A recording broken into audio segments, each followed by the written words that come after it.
Прывітанне ўсім, хто зараз глядзіць нас праз сацыяльныя сеткі. Мы ў жывым эфіры. Гэта сумесны стрым Еўрарадыё і беларускага пэн-цэнтра. Творчая кухня. І сёння на нашай творчай кухні абсалютна шаноўны чалавек, бард і пісьменнік Андрэй Мельнікаў. Прывітанне, Андрэй. Вітаю ўсіх, хто адвёў свой час на эту сустрэчу. Ну что ж, у нас зараз вечер, надворье, мягко скажем, не вельмі. Вось таму я спадзяюся, што сёння будзе даволі шмат жадаючых паслухаць нашу з вами размову. Таксама паслухаць песні пад гітару. Таксама я ведаю, што у Андрэя недзе прыхаваны гармонік. Рэйшы за мяне, да. Ого! Хотел сказать, что тяжко поверить, але это был бы эйджизм, калі б я сказал. Таму зробім выгляд, что я промаўчаў. Андрэю, і больш, я не ведаю, чаму я лічу песні менш сур'ёзнай часткай нашай размовы, але больш сур'ёзная частка заяўленая гэта чытанне філасофскіх эсэ, і гэта размова пра кнігу аб Андрэе Сысе, і таксама гэта бардаўскі кліп. Давайте пачнем з кліпа. Што гэта за ён? Распавядзіце, у чым унікальнасць бардаўскага кліпа? 95-й год, вельмі такая цікавая каманда, некалькі чалавек, аператар Сергей Чырык, рухавік усяго этого Кастусь Елисеев, тады яшчэ вельмі малады, але такі вельмі энергічны чалавек. Вольга Акуліч, на той час яшчэ супрацоўніца тэлебачання.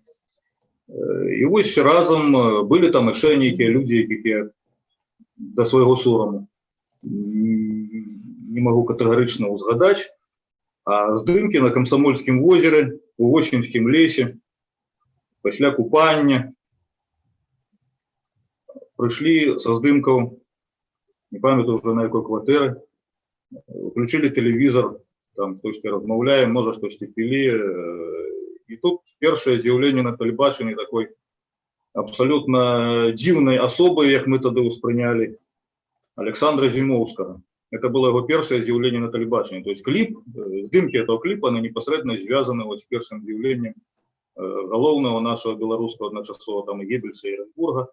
Ну, на той час, да. Мне здаецца, што... 2010 год. 2010 нам сышоў. Да, уже цяпер з'явіліся людзі, якія, як бы это сказаць, перасягнулі спадара Александра, на фоне якіх Александр Зімоўскі, гэта, я не ведаю, ледзь не самы чэсны чалавек на тэлебачанні, але тым не менш. На той час... Ой, да... Ну, вот так, 15 гадоў была его эпоха, і пачалася она менавіта ў дзень здымкаў этого кліпа. Так, цікава. Мы рагатали, шчыра кажучы, сядзелі і рагатали, не могли поверить, что, ну, не то, что поверить, что такі чалавек может быть долго, настолько нефотогеничным он подался. Але пришла новая эпоха. Мы в эту эпоху тады яшчэ по своей наивности, напэўна, при ўсім сваім розуме не въезжали, что цяпер приходит не эпоха прыгажосці и фотогеничности, эпоха вось такой пропаганды спецыяльной, да. Ну, да, тады яшчэ, відаць, все ж таки была галоснасць у нас, хотя б крыху.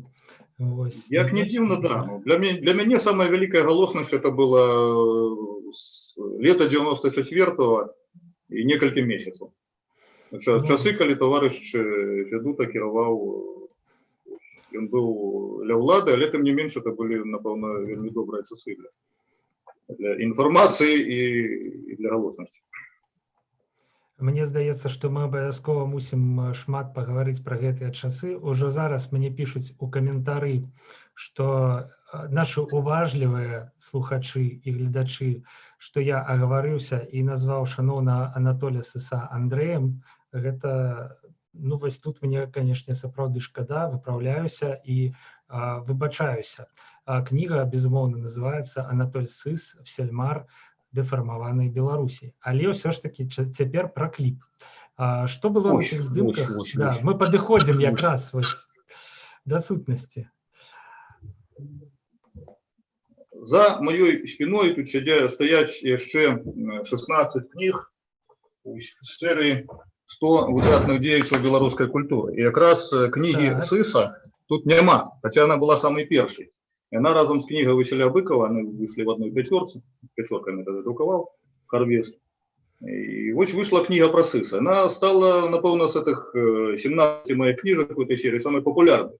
Хотя и 500 особников, хотя и по книгарнях, але у меня особник есть у Гомелі, а тут у Мінську нема вже этого особника. Зато есть видання, то, яке редактор одразу забракував. То есть для серії треба було писати не так. І тоді моє добре знайомство у Гомелі, я туди ще додав гомельського матеріалу, ще додав додаток. Ось сама толста книга, яка у мене вийшла на цей час, скільки тут, 120 сторонок, самопальний спосіб, ні, навіть менше, ніж 120. 104 сторонки. Ось така книжечка, Псальмяра, да, это моя самая толстая книга, какую я сродил. И вышла она без номера специального библиотечного, да, то есть это самопал. Але самопал за 200 особников. 200 особников. Слухайте, ну так это, мне здаецца, бібліяграфічны рарытэт цяпер.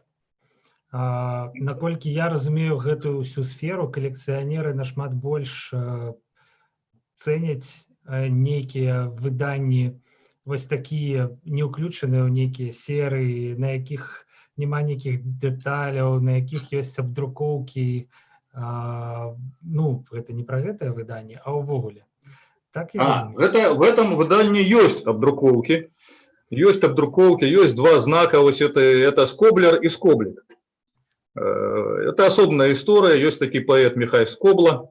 Так. Отзначали его день народен у белорусским книгосборы. Памятаю, тогда был еще живый такой классный человек Михаил Шавыркин. Стваральник, можно лічыць часопіса «Родное слово». И довгочасовый его редактор. И вот, дякуючи Шавыркину, мы завітали в книгосбор отзначать день народен Скоблы. И Скобла сидит и каже, а я придумаю новый знак. Ось кличник с коской и пытальник с коской. И он сказал, я запомнил. Я это реализовал, и ось Скоблер и Скоблик.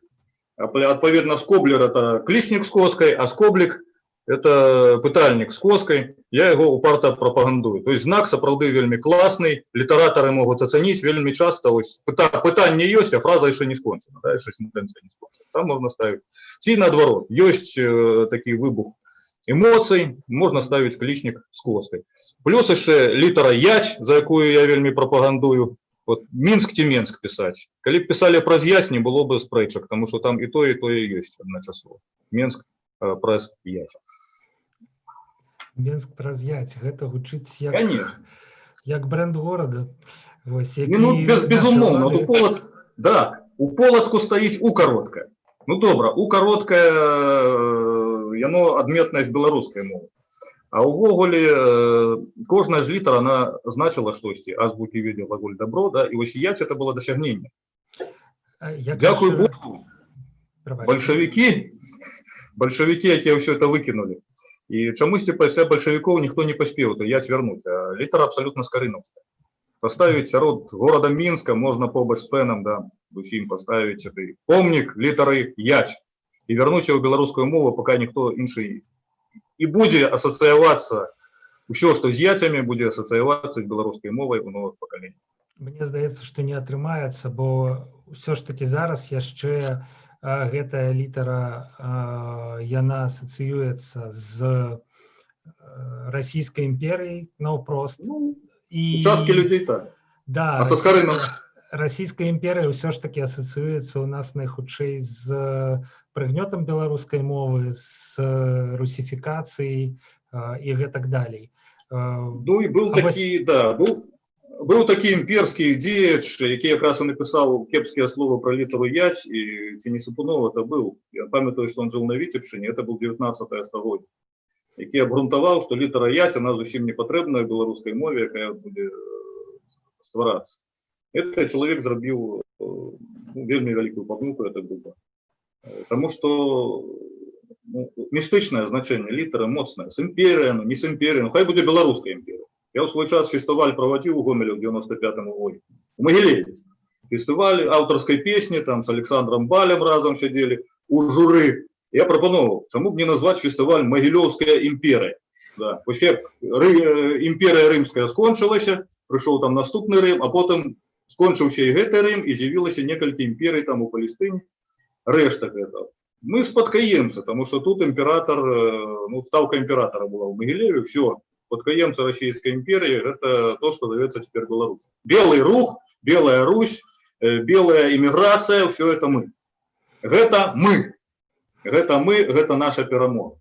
Вся эта спадщина, что они принесли в свет, храмы, маёмость, интеллигенция, это офицерство. Вот недавно зусім мои коллеги были по музею Богдановича, они шукали, что один з братоў Страечных, які дапамагаў Максиму Богдановичу рабіць малюнкі рабіць для элементара, для буквара.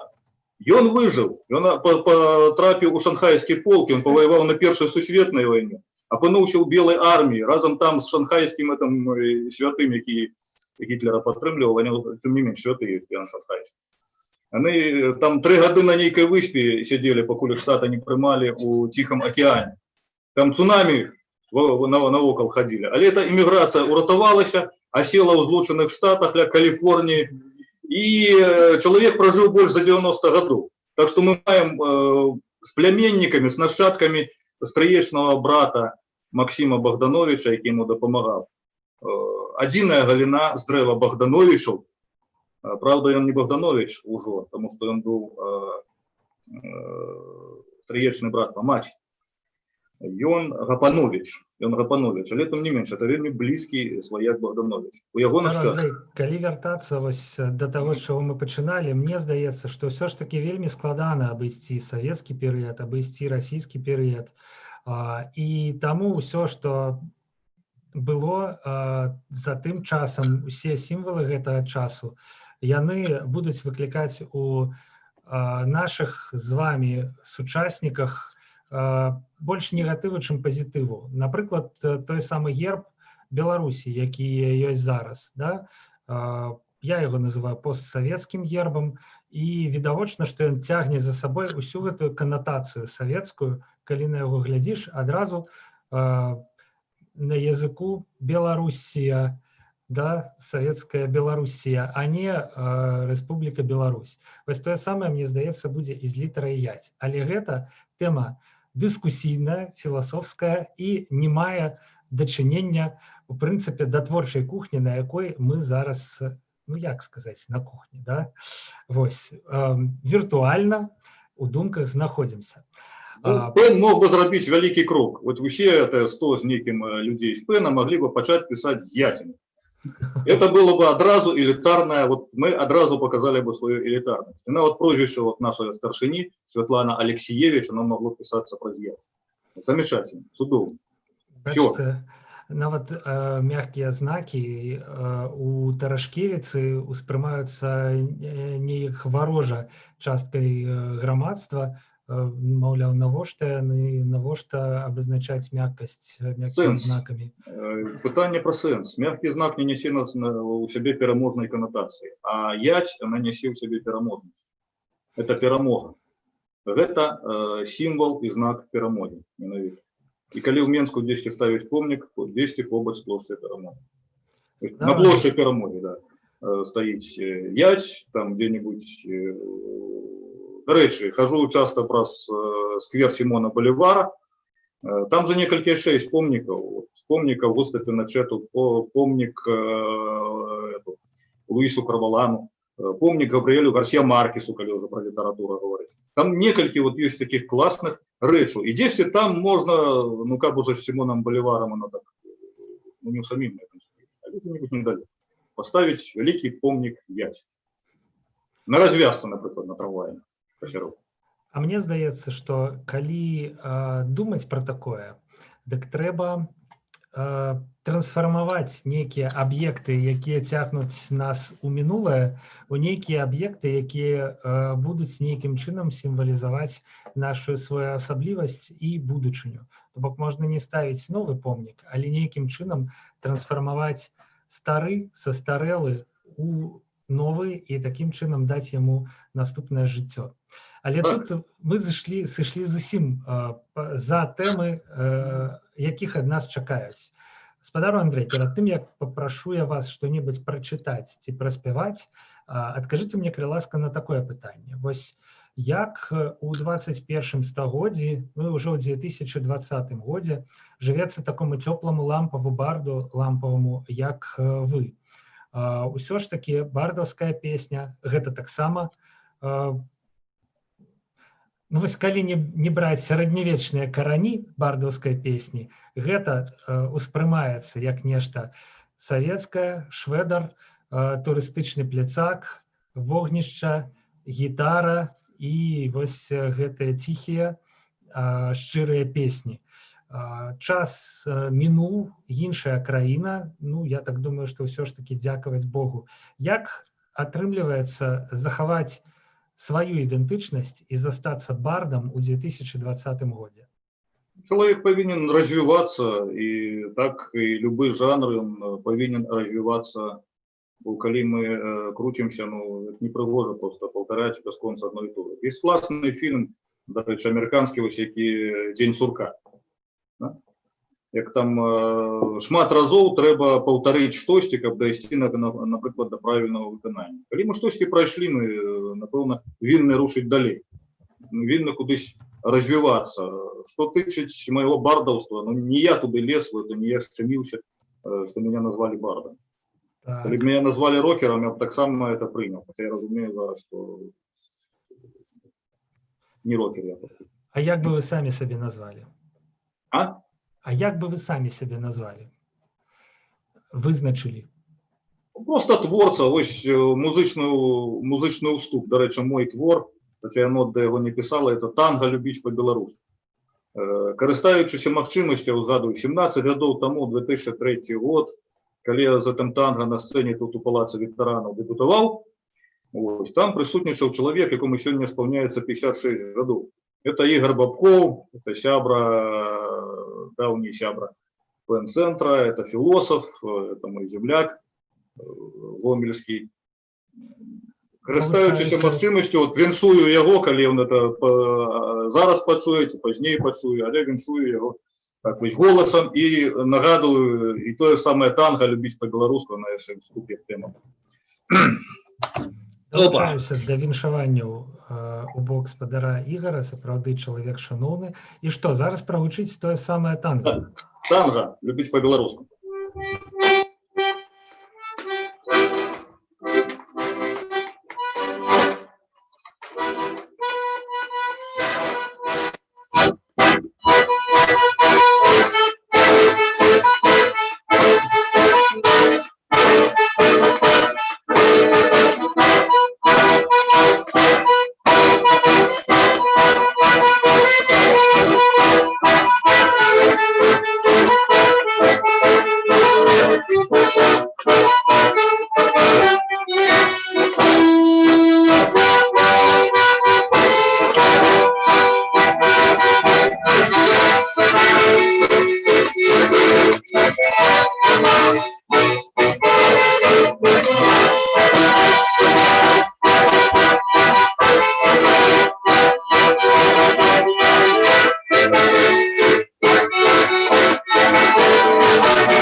Задумка зразумелая. Беларусам варта прайсці ўжо і перайсці простой этап, калі мы сядзелі ў вузкіх вось таких вось форматах. Да?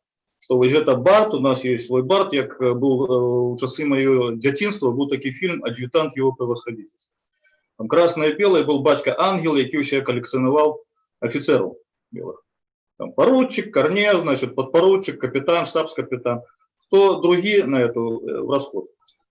Так по фильму было. Вот. Белорусы, на жаль, сильных здесь это такого. То есть у нас есть человек для представительства там, а коли там додать другого человека, то нам не хватит ресурсов. Да? То есть кожному будет мало, боливар не вынесет двоих. Из-за этого отшили, ну, напевно, отшили, я так намалевал, белорусский айсберг. Да? Вот я хтось зверху. Это есть творцы, яких мы бачим, а ниже куча годных творцев, той же самый аналоги Анатолия Сыса, ну была у Сыса добрая компания, да? Был его великий сябра Олесь Беляцкий, вот Эдуард Акулин, они пробивались 10 разом, они здолели этого поэта представить отповедным людям и пробить его, просунуть. Людей с энергетикой Сыса было, напевно, ну еще, может, 10. Але, ну, обставины склалися по-іншому. Господар Андрей, Так что... у вас есть некая кампания зараз вось таких однодумцев, разом з якими плечо до плеча можно было пробиваться? История покажет. Есть выказывание мудрое, что сведчение про себе оно неверно. То есть мы все-таки находимся внутри нашего тела. Тело нами здесь и керует, нами керуют эмоции. По великим рахунку, как про щось казать, треба быть трошки сбоку от системы. То есть не быть залежными там, не от праги там, до грошей, не от праги до поспеху, тогда атрымліваецца. Тогда будет атрымлівацца более-менее будет атрымлівацца правда. Всех там в основах буддизма, да, что нам заминает? Нам заминают наши ожидания, и нам заминают наши покуты. Когда мы будем спокойно ставиться до покутов, то есть не переживать, что у нас такое вот уникальное чело, что мы тут такие уникальные, и треба ратуватися у наші часи коронавірусу, так уже себе треба оберігати, вже так треба оберігатися. Ну, так. Мне здаецца, што якраз Анатоль Сыс, мы з ім размінуліся абсалютна ў часе. Я яшчэ быў маленькі, калі ён пайшоў ад нас. Але мне здаецца, што ён такім чалавекам па-за сістэмай якраз і быў, прынамсі, ўсё, што мне пра яго распавядалі, пра гэта сведчыць. Можа, менавіта дзякуючы сябрам і трымаўся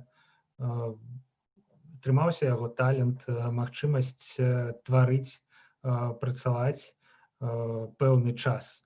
Вось што мяне турбуе, як суадносіцца ў творцы неабходнасць натхняцца нечым, жыць эмоцыямі, і ў той жа час неабходнасць неяк існаваць у гэтым свеце, кожны вечар нешта есці, кожную раніцу прачынацца і некуды ісці. Як ён вырашаў гэтае пытанне для сябе, і як вы зараз яго для сябе вырашаеце? Ну, Сыс якраз зараз ствараецца пэўны вобраз Сыса, які легендарны. Сыс якраз быў чалавекам сістэмы, і, на мой погляд, то, што он аказаўся чалавекам сістэмы, гэта яго значнай ступені згубіла. Распавядзіце, калі ласка, як чалавек, які не па апавяданнях іншага чалавека пра Сыса можа распавядаць, а як чалавек, як сведка таго часу. Паэт па сваім дадзеным паэт, по своему наканаванню паэт, ён себе уяўляў менавіта паэтам, там той час, калі ён уяўляў себе артыстам, калі ён поступал там у тэатральны, ён прайшоў, праз нейкі час он стаў паэтам, катэгарычна паэтам і толькі паэт, што паўсюль падкрэсліваў. Але трэба было ўвайсці ў саюз пісьменнікаў, да? Вот Сыса прынялі ў саюз пісьменнікаў. Але дурныя такія завядзёнкі, я з імі таксама сутыкаўся, да? Трэба ж дзесьці штосьці паставіць, трэба выпіць, а чалавеку, у якога проблемы у бацькі былі з алкаголем, скажем, Анатолий устрымліваўся ад алкаголя, менавіта імкненне ўвайсці ў сістэму, па сутнасці, оно і прывяло яго да яго хваробы. То есть он аказаўся вымушаны, таму што была такая матывацыя, да, апынуцца ў саюзе пісьменнікаў, апынуцца в этой абойме, што абсалютна як бы ну, не абсолютно, а что в мейнстриме у людей, особливо выходцев там з невялічкіх мястэчак, это выбіцца ў людзі трабовацкіх сістэм. У той же час я ведаю досыць шмат музыкаў, людзей, паэты таксама ёсць, але больш музыкі ведаю, якія трымаюцца па-за сістэмай. То есть яны ні ў што не ўходзяць, яны дзесьці там выступаюць, і наадварот это іх ратуе. То есть это іх ратуе ад разбурэння. Люди застаются цельными, потому что яны не здраджваюць вось этому своему таленту. Да, яны дзесьці там, можа, под водой знаходзяцца у складе этого айсберга. Яны грают там на сейшенах, в узких своих тусовочках. Яны не выязджаюць за мяжу по запрашэнням там замежных арганізацый, калі выязджаюць зусім па іншых прычынах. Але яны жывуць, і больш таго, яны часам жывуць вельмі гарманічна. Для творцы нормальная ситуация, это, напэўна, ўсё ж таки по фильму. Але яна будзе, конечно, абмяжоўваць аўдыторыю. І наадварот, людзі, якія дасягаюць вялікіх поспехаў, там вялікай аўдыторыі, яны уже робяцца у пэўной ступені несвабоднымі. То есть яны вымушаны для гэтай аўдыторыі гуляцца, надзявая пэўныя маскі. У нашай кампаніі, ну вот мне трошки сумна назіраць, давядзецца, напэўна, называць прозвішча, а можа і не буду нават. Таму што людзі, ці равеснікі, ці блізкія да мяне, класныя, абсалютна, скажем, чалавек незалежны, калі быў на пэўным узроўні і пэўным узроўні папулярнасці. Але пераходзіць на той узровень папулярнасці, калі ўжо цябе запрашаюць медыа, калі ты пастаянна ў медыа, калі ў цябе бяруць каментары, калі цябе бяруць інтэрв'ю, і чалавек з абсалютна свабодным, на мой погляд, выхаваннем, дзесьці са свабодным мысленнем, з вялікім творчым патэнцыялам, ён ператвараецца ў даволі фарматны персонаж. Ну да, конечно, куча людзей, яны захапляюцца, яны узгадваюць эту песню, яны падпяваюць, але тым не менш, ён сам разумее, што ён фармаце. Вось у чым справа. І на твары ўжо не шчасце, уже не свобода, якое было раней. То есть твар, ён адлюстроўвае гэты стан несвабоды. І пытанне, напрыклад, выбора Сергея Михалка, які не быў звязаны, это іншы выбор. Это выбор якраз стварыць нейкую каманду, з якой можна будзе пераходзіць то туды, то сюды і в ідэалогіі, то туды, то сюды і ў мове, то туды, то сюды яшчэ ў чымсьці. Але гэты шлях ён больш творчы ўсё ж таки. Ён не настолькі вымушае казаць фарматныя рэчы. То есть лепей у творчасці ўсё ж таки быць шутом таким, лепей быць клоунам, лепей быць юродзівым у творчасці, чым рабіцца заказным музыкам, напрыклад. Ну, тут гаворка ідзе пра тое, што сцэнічны імідж можа вельмі адрознівацца ад таго, кім чалавек уяўляе сабе па жыцці. То бок запатрабаваны адзін вобраз, і чалавек яго гуляе, каб быць папулярным, але насамрэч, магчыма, ён ужо такім не з'яўляецца, хоча ісці далей. І тут, мне здаецца, праблема праз нашае неўменне неяк адмовіцца ад нечага, перакрочыць нешта. І прыходзіць да мяне палітычная асацыяцыя. Вось размаўлялі мы днямі з сябрамі наконт выбараў беларускіх. Ну і вось думаем, ну другі тур, да? І нехта кажа, што Лукашенко ніколі не дапусціць другі тур, таму што для яго гэта будзе відавочная параза. Мінулым разам другога тура не было, паза мінулым разам другога тура не было. Як ён можа дапусціць прызнанне таго, што людзі яго пачалі падтрымліваць менш? І вось мне здаецца, што гэта рэчы прыкладна аднаго фармату, маштабу, але каб быць шчаслівым і каб рухацца далей, трэба адступацца ад тых пазіцый, на якіх ты чувствуеш сябе упэўненым і запатрабаваным. Ці адчуваеце вы такія самыя патрэбы? Ці можаце вы распавесці, вось куды вы рухаецеся апошнім часам? Апошнім часам я... Не, ну зразумела, куды мы ўсе рухаемся з часам, як бы, да, вось, але ўсё ж таки не ў такім экзістэнцыйным маштабе. Я прыйшоў да высновы, што рухацца трэба толькі ў напрамку любові. Усё астатняе гэта ёсць рэчы часовыя, разбуральныя і малапатрэбныя. По вялікім рахунку, што мы можам даць людзям? Мы можам даць любоў, не можам даць любоў, но можам даваць надзею. Хітрых такой надзеі, што любоў можна праявіць уже тут, а надзея як бы на будучае. А будучае гэта мы не ведаем, она можа не наступіць. Вот зараз людзі жывуць надзеяй, прычым надзея гэта, на жаль, она звязана у нас в Мінску. В Мінску, у Беларусі жывуць надзеі на пэўныя разбуральныя дзеянні, якія прывядуць да паляпшэння жыцця. Я не думаю, што імкненне да разбуральных дзеянняў яно прывядзе да паляпшэння жыцця. Яно прыйдзе да таго, што жыццё стане больш рызыкоўным, ці будзе, оно можа быць і да лепшага, але там все роўна не будзе вось этой любові. Калі мы кіруемся туды, дзе няма любові, мы туды і патрапім. Я там уже быў. То есть я там был, и мне туда не хочется вертаться. То есть значную частку жыцця атрымліваў вялікая не то что радость, а вот такую констатацию. То есть это люди, они такие классные действия, там 10 в медиа, 10 добрый имидж. А вот мне этот человек зробил подлянку. Я знаю, что этот человек на самом справе такая радость, такая мерзота. И я про это потом я думаю, а чему это вот, человек как человек, чему до меня он повернулся именно гэтым боком? Потому что, напевно, подсвідомо я на это провокував. Коли до меня пришли эти думки, стали проходить это разумение, что кожному человеку есть там и теневый бок, есть и светлый бок. Навошта нам теневые боки, это им стимулировать. Навошта стимулировать человека на агрессию, навошта стимулировать человека на здраду, коли можно звертать увагу как раз на то, что нас єднає и то, что робить нас лепшими. Эссе, якое сёння хотел зачитать, там же в анонсе было про эссе. Ёсць у анонсе эссе. Я таксама ізноў хотел сказать, что паўгадзіны мы у эфиры прогучала толькі одна песня и музычная композиция. Так, выбачаюся, не было. Ізноў, сапраўды не было яшчэ песні.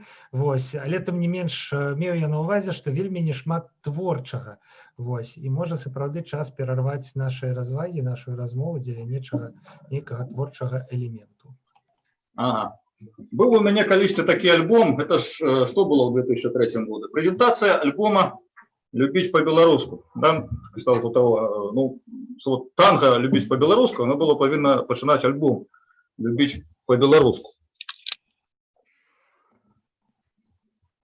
Але в этом «Любить по-белоруску» там было столькі, скажем так, рэчаў досыць непрыгожых, і асоба, якая мне тады дапамагала, яна класная журналістка на сённяшні дзень белсатаўская Лариса Шчаракова, тады нас спрабавала быць прадюсерам у мяне, у Ольгі Цярэшчынкі, яшчэ такой ванырскай, у Зміцера Вінаградова, класны выканаўца, таксама. І дзякуючы ёй адбыўся гэты канцэрт у ветэрана. Яна запыталася: Андрей, ну а на якую ты аудыторыю разлічваеш вот такі альбом, калі «Любіць по-беларуску»? Там на самой справе любові было не асабліва і шмат.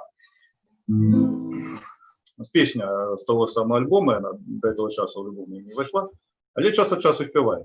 І ёсць на яе свае аматаркі. Можна і звязаць у сённяшняй сітуацыі. Песня «Конструктор».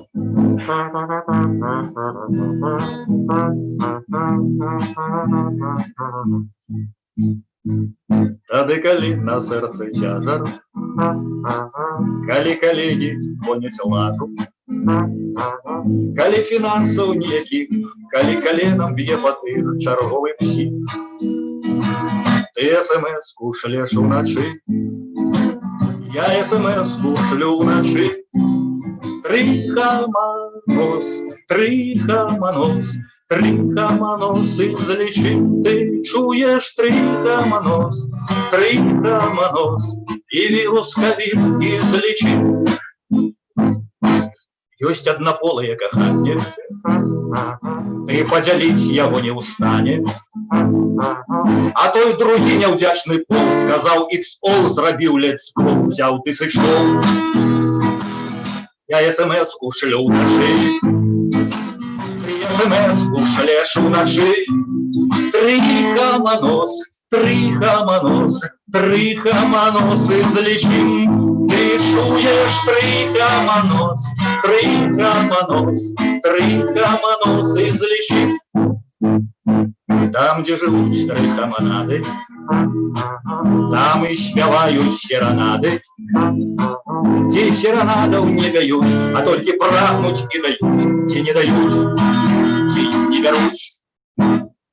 Я смс-ку шлю вночі, ти смс-ку шлеш вночі. Три хаманос, і вірус ковіди злічим. Ти чуєш три хаманос, і вірус ковіди злічим. Ось, і таких там песень було, ну, ще некілька.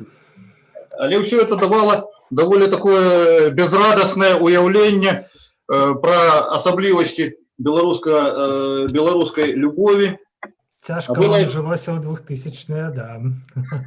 Не, жилось нормально. Мне пошанцевало, скажем так, поназирать разных людей из разных боков.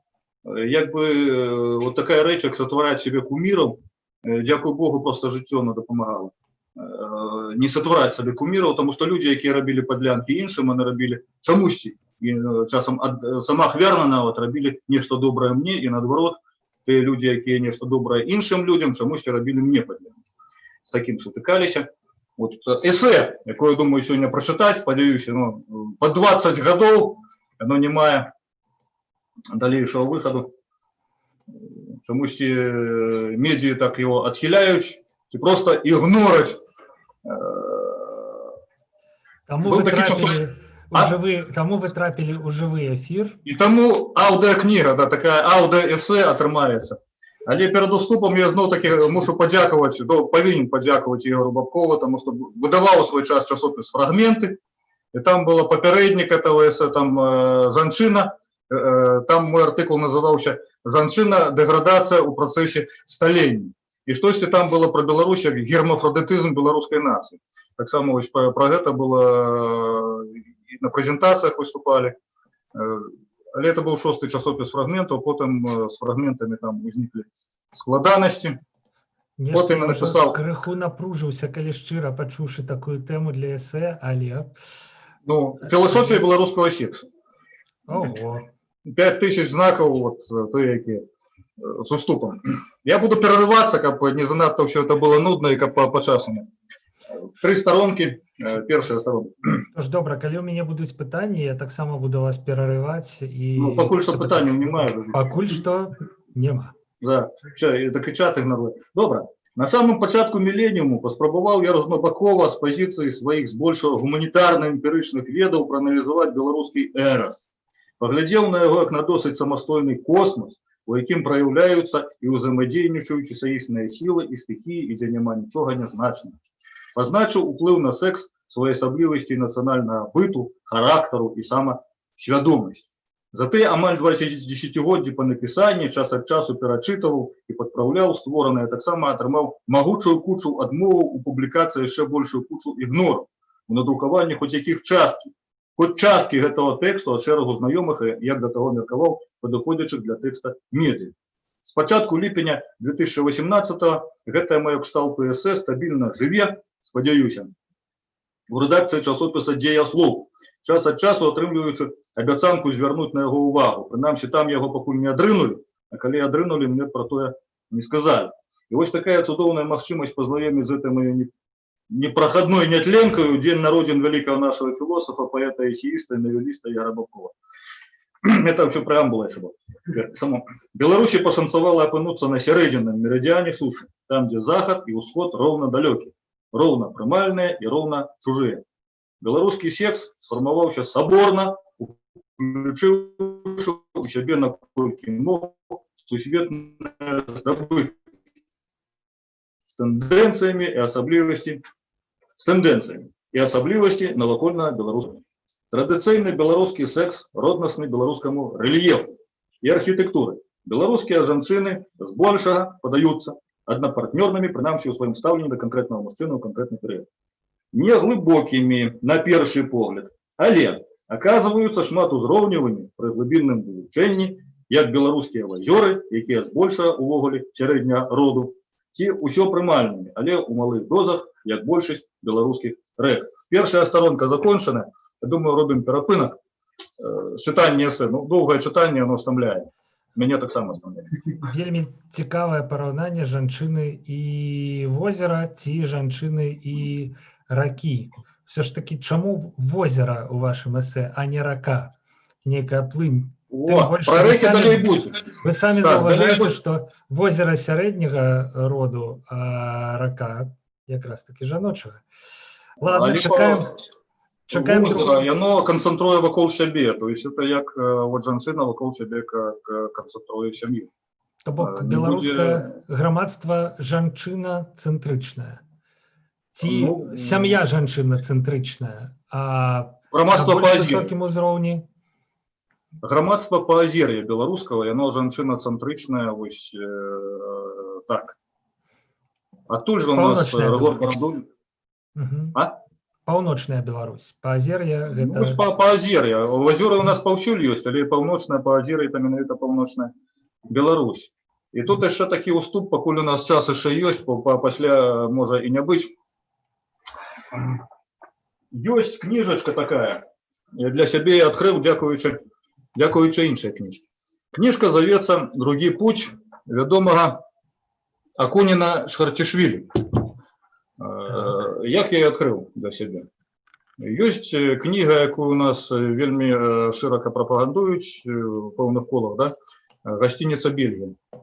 Это пра беларускіх пісьменнікаў 20-х гадоў. Там дзеянне пачынаецца ў канцы 25-го года. Тут дзеянне пачынаецца ў канцы 25-го года. Толькі розніца, там Мінск, тут Москва. Там ёсць царатовы сшытак, які ўсё мацуе. Тут ёсць клетчаты сшытак, які ўсё мацуе.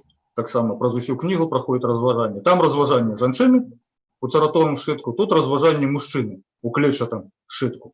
Там год выдання, можа, 2017, 2018, можа, 19. Тут 2015 год, выдавецтва Захаров. Там развагі пра беларускую літаратуру, тут развагі, вось дзякуючы той кніжкі просто, яна стала таким, она стала трамплином, иначе бы я эту, может быть, не стал настолько подробно читать.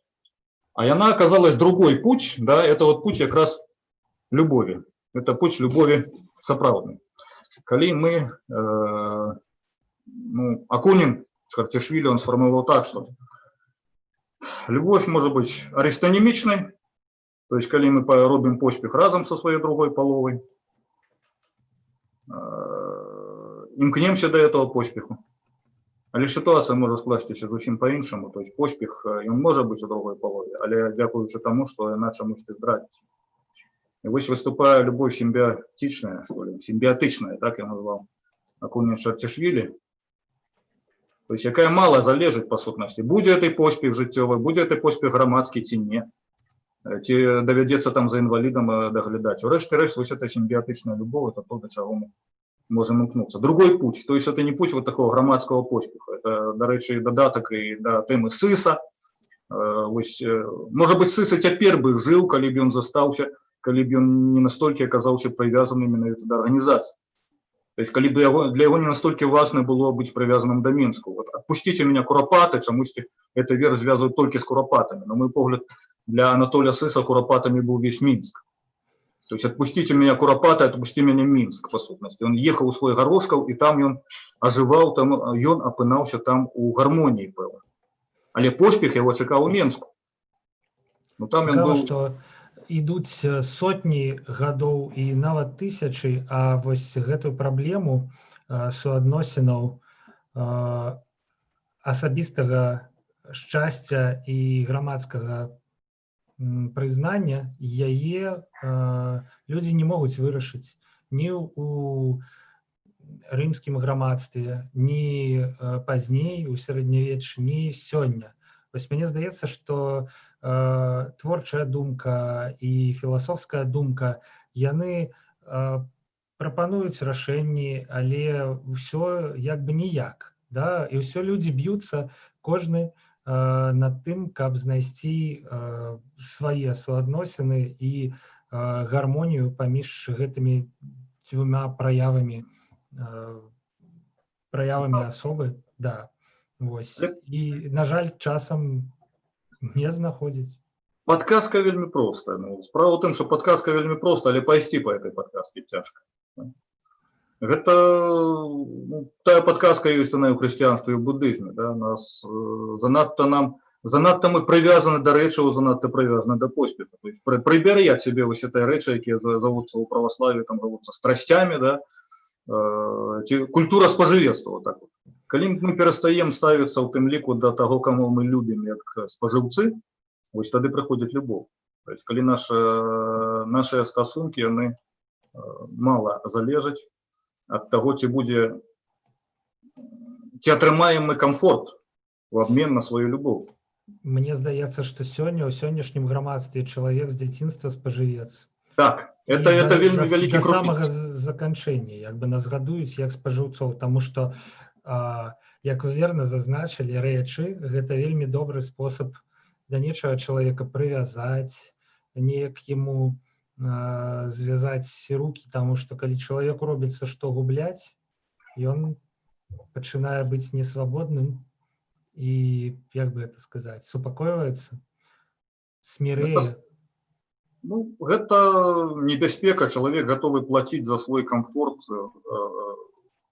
тым, што ён губляе сваю свабоду. У выніку камфорт ёсць, але шчасце, ёсць нейкая ілюзія, так?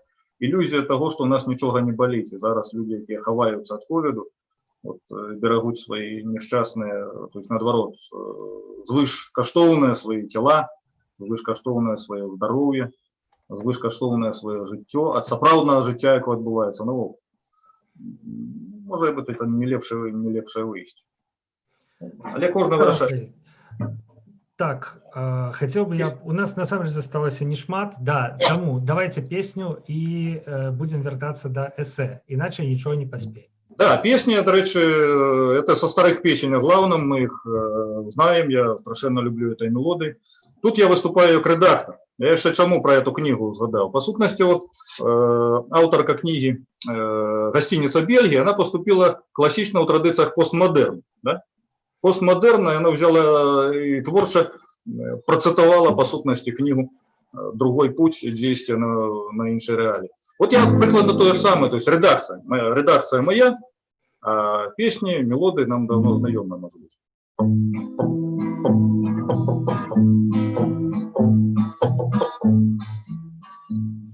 Не думай об иудах свысока.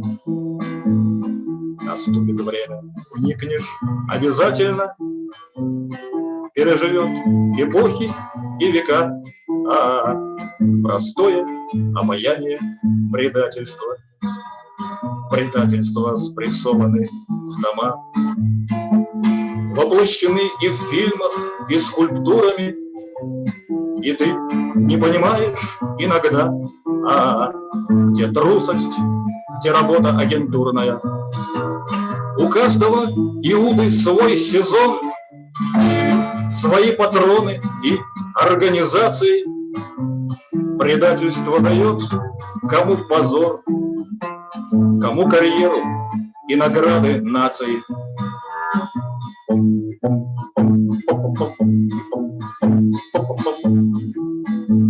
Придет оно большое, как глоток, глоток воды во время зноя летнего, возможность сдать и подвести итог, и первым стать из самого последнего. Из маленьких Иуд большой народ, а из больших элита и великие. Но есть надежда, коль с тобою Бог, предательству не стать твоей религией, религией твоей.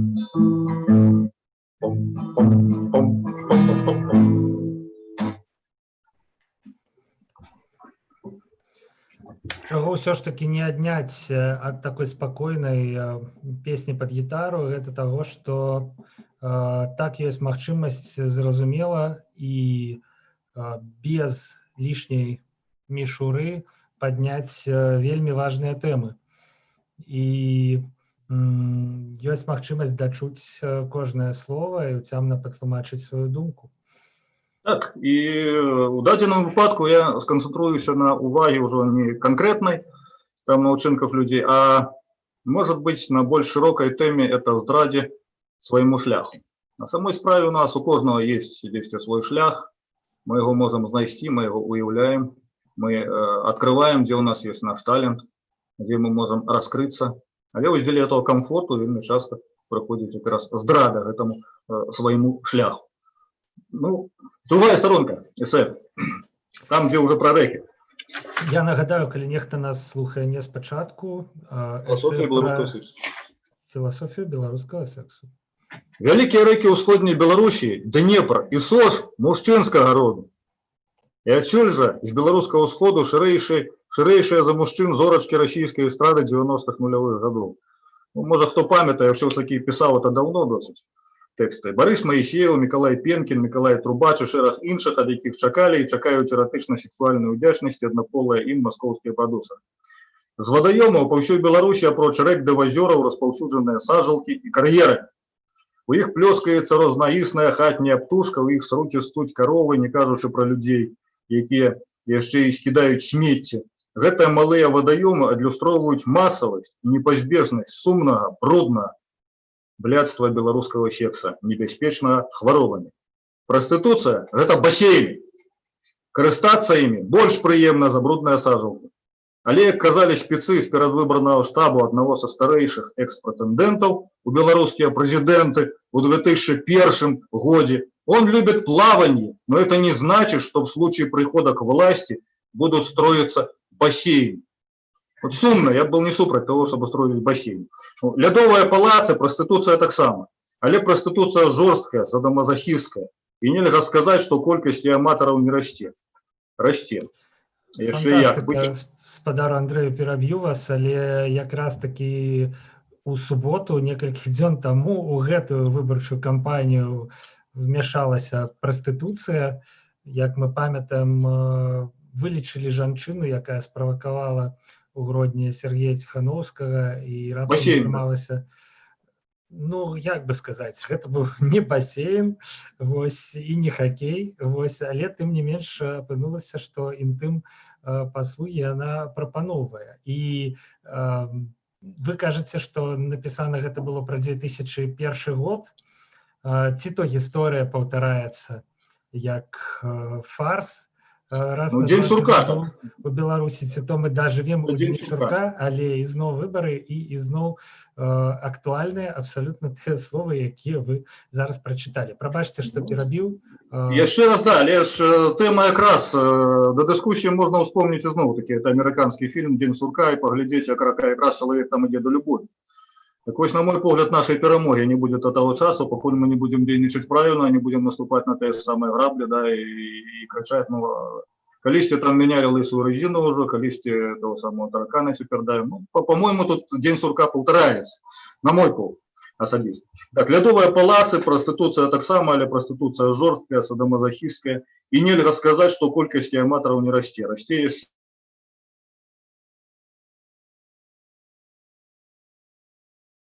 може не надто модно, але у нас перспективно. Суженным водоемом Беларуси долгий час было болото. Таким же можно мерковать был и секс. Вязким, затягивающим, повольным, стабильным. Мелиорация спрамила малые реки, провела каналы, деканавы, там, где были болота. И секс зрабіўся прамым и безвыходным у этой штучности промизны. Белорусские мужчины родностные белорусским пагоркам за великих высотов не сягают. Затое без сюрпрызаў і асаблівых вычварэнняў. Рэгулярная, прадказальная, добрасумленная і абавязковая. Застаецца яшчэ трэцяя сторонка, там 6 хвілін бачу. Яшчэ песню, думаю, спець. Пытанне ёсць?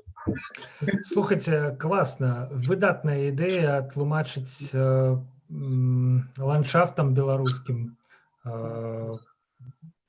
Вось рысы нацыянальнага характару, ну і прынамсі сексуальнасць.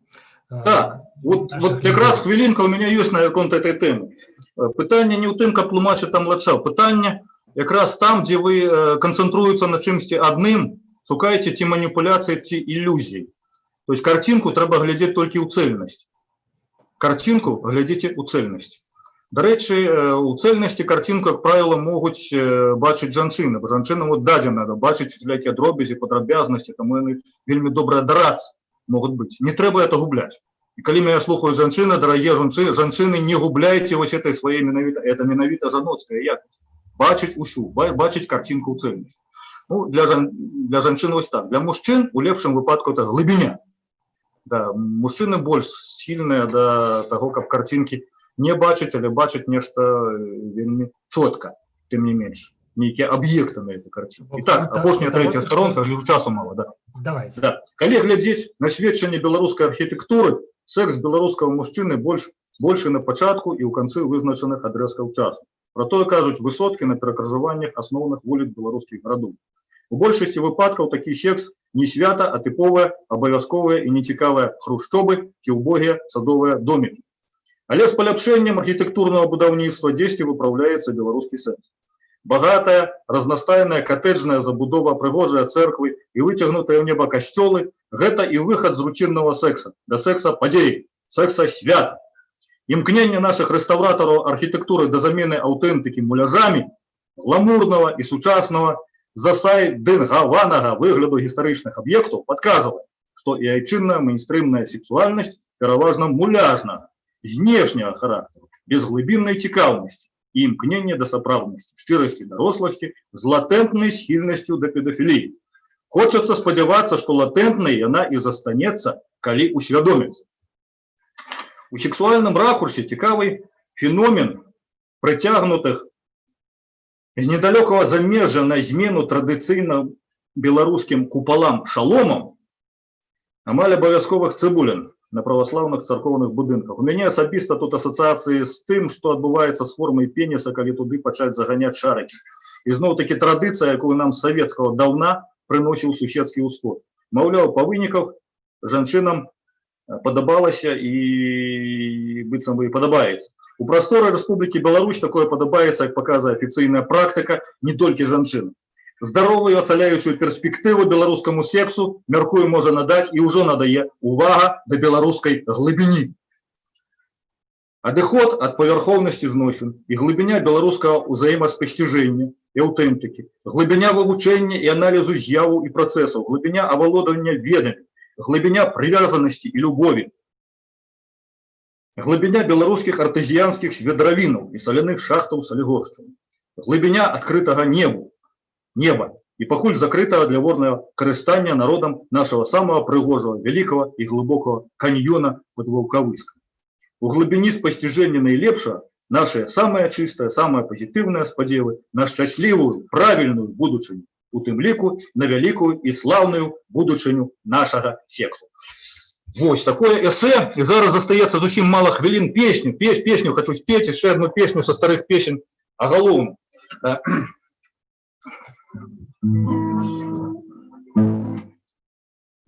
Все мы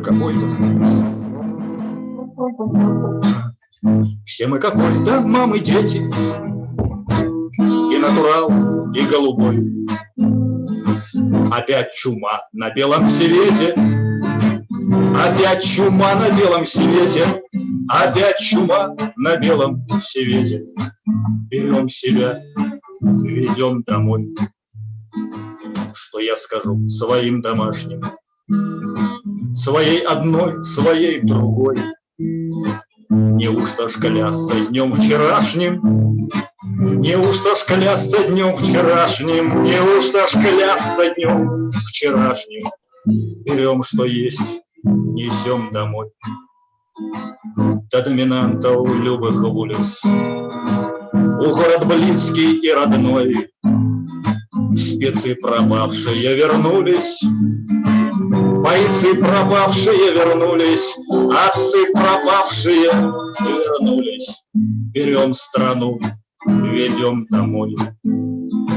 Бойцы пропавшие вернулись, Спецы пропавшие вернулись, отцы пропавшие вернулись. Берем страну, ведем домой. Гаспадар Андрэй, не здзіўляйцеся таму, што не было нейкі час маёй рэакцыі на тое, што адбываецца. Насамрэч, эсэ атрымалася настолькі моцным, што не вытрымаў Zoom, і мяне выкінула на пэўны час трансляцыі. Я ўсё чуў, але не мог нічога сказаць. Але як толькі яно скончылася практычна, і вы сталі спяваць, мяне занесла назад. Таму я ізноў з вамі. Вось, і магу хаця б, дарэчы, 20:00, нам час прыйшоў развітвацца. Мне здаецца, што мы ўсю праграму выканаць, ну, як сказаць, все, што было намечана на гэтую размову, паспелі, хаця, натуральна, можна было б спяваць, размаўляць яшчэ доўга і доўга. Але, можа, ўжо і нашым слухачам надакучыла. Зараз, ведаеце, кліпавае мысленне, ўсё трэба нейкімі дозамі, такімі снісхадзительнымі, як кажуць крыху на ўсход ад беларускай мяжы. І дзякуючы таму, што мяне занесла назад у гэтую размову, я ўсё ж такі магу развітацца і з вамі, і з нашымі слухачамі і гледачамі.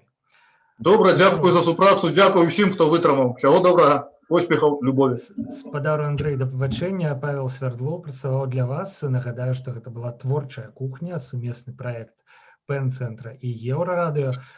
Найхутчэй пачуемся ў наступны аўторак. Да пабачэння. Да пабачэння.